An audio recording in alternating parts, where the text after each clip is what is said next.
महंगाई और गुर्बत से सताए अवाम पर पीडीएम हुकूमत ने एक और बम गिरा दिया है और इस बार पेट्रोल और डीज़ल की कीमतों में तकरीबन 20-20 रुपये फ़ी लीटर के साथ इजाफा कर दिया गया है। और यूं जो डीज़ल और पेट्रोल की कीमतें हैं वो बढ़ गई हैं और डीज़ल और पेट्रोल की कीमतें बढ़ने से जो महंगाई की ओवरऑल सिचुएशन होती है वो भी बढ़ जाती है। तो ऑलरेडी लोग महंगाई की चक्की में पिस रहे थे और ऊपर से हुकूमत ने जाते जाते अपने आखिरी हफ्ते के दौरान पेट्रोल और डीज़ल की कीमतें एक बार फिर बढ़ा दी हैं। और बात यहाँ पर ही ख़त्म नहीं होती। अगर हम पिछले 2 हफ्तों की बात करें तो पिछले 2 हफ्तों में बिजली, पेट्रोल, डीज़ल, उसके अलावा एलपीजी, इन तमाम की कीमतें बढ़ाई गई हैं। अगर हम बिजली की बात करें तो पिछले 2 हफ्तों के दौरान 7 रुपये फ़ी यूनिट बिजली की कीमत बढ़ाई गई है।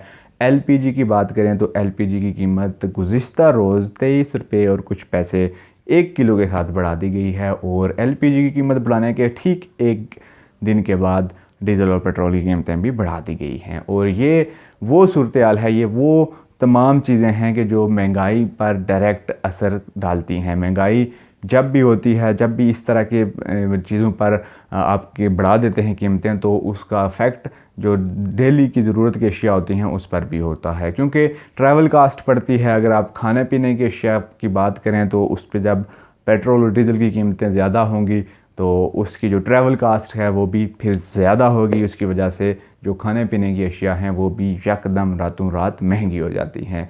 इसके अलावा अगर आप एलपीजी की बात करें, जब एलपीजी की आप 23 रुपये 1 किलो के साथ बढ़ा देते हैं तो आपके मुल्क में तकरीबन ज़्यादातर एरियाज़ वही हैं जहाँ पर एलपीजी सिलेंडर इस्तेमाल होते हैं, क्योंकि सुई गैस की जो लाइंस हैं वो हर जगह तक नहीं पहुँची हुई।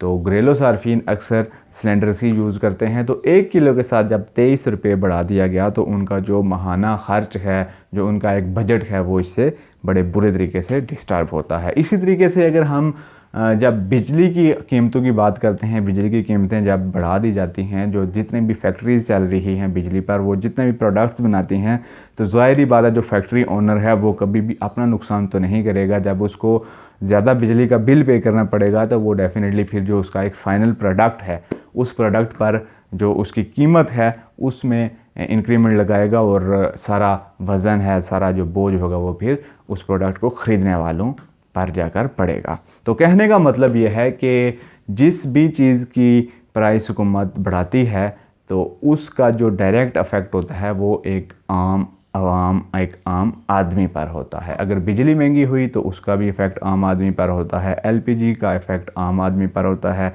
अब डीज़ल और पेट्रोल की कीमतें अगर बढ़ा दी गई हैं तो इसका इफ़ेक्ट भी आम आदमी पर ही होगा, क्योंकि आम आदमी के लिए उसकी जो ज़रूरत की अशिया हैं वो भी महंगी हो जाएंगी, उसका जो किराया है वो भी महंगा हो जाएगा। और जो लोग इस वक्त पाकिस्तान में ऑलरेडी एक इंतहाई मुश्किल ज़िंदगी गुजार रहे हैं उनका जीना मज़ीद मुश्किल हो रहा है। तो अगर हम थोड़ा सा माजी में जाएं, जब पाकिस्तान तहरीक-ए-इंसाफ की हुकूमत थी और 150 रुपये फ़ी लीटर पेट्रोल की कीमत थी, और उस वक्त जो मौजूदा हुकूमत है और मौजूदा हुकूमत की इत्तेहादी जमातें हैं ये बड़ी तनकीद किया करते थे और सामने आकर कहते थे जी कि 150 रुपये लीटर पेट्रोल की कीमत करने से अवाम पर बहुत बड़ा बोझ पड़ गया है, इमरान खान को अवाम का एहसास नहीं है और इस तरह की बातें। बल्कि इन्होंने बाकायदा तौर पर इश्तिहार जारी किए थे जिसमें एक टैक्सी ड्राइवर बाबा जी को बिठाकर उनसे ये 60 लिया गया था, उनसे ये कहलवाया गया था जी कि मैं एक टैक्सी ड्राइवर हूँ और 150 रुपये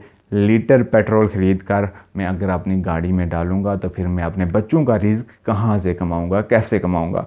तो वही अंकल जी, वही जो इनके जो ऐड बनाने वाले थे, उनके लिए आज एक लम्हा फ़िक्रिया है। वो आप देखें कि क्या वो 150 रुपये में वो बाबा जी अपने घर का ख़र्चा जो नहीं चला पा रहे थे, तो आज जब 275 से ऊपर चली गई हैं कीमतें, तो आज क्या उनके घर का ख़र्चा अच्छा चल रहा है?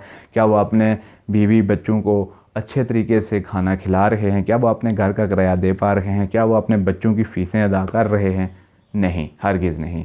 डेफ़िनेटली अगर 150 रुपये पर लीटर पर आपने ही ये कहा था, आपकी हुकूमत की में बैठने वालों ने ये कहा था, आपकी इंफॉर्मेशन डिपार्टमेंट ने वो ऐड जारी किया था, और उस वक्त अगर 150 रुपये आपने ख़ुद कहा कि 150 रुपये फ़ी लीटर पेट्रोल में हो जाएगा तो फिर गुजारा मुमकिन नहीं, तो अब गुजारा कैसे मुमकिन हो सकता है? खैर, ये वही जमातें हैं जिन्होंने इमरान खान की हुकूमत के ख़िलाफ़ ये एहतजाज किया था कि महंगाई बहुत ज़्यादा हो गई है और इन्होंने महंगाई मकाओ मार्च किया था। और महंगाई मकाओ मार्च वो बेसिकली इनिशिएटिव था जिसके बाद इमरान खान की हुकूमत को इन्होंने गिराया।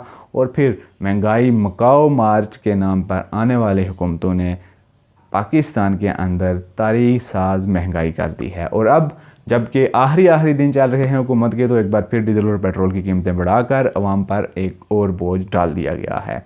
तो इस तरह के बोझ डालकर हुकूमत जो महंगाई मकाओ मार्च के नाम से आई थी वो अपना आप दिखा रही है कि हम महंगाई मकाओ मार्च के लिए नहीं आए थे बल्कि महंगाई बढ़ाओ मार्च के लिए आए थे। तो इस हुकूमत की अगर बात की जाए तो तकलीफ़ रिलीफ़ के नाम पर दी जा रही है। ये कहते थे हमने अवाम को रिलीफ़ देना है, लेकिन रिलीफ़ नहीं, अवाम को तकलीफ़ दी जा रही है। इजाज़त चाहता हूँ।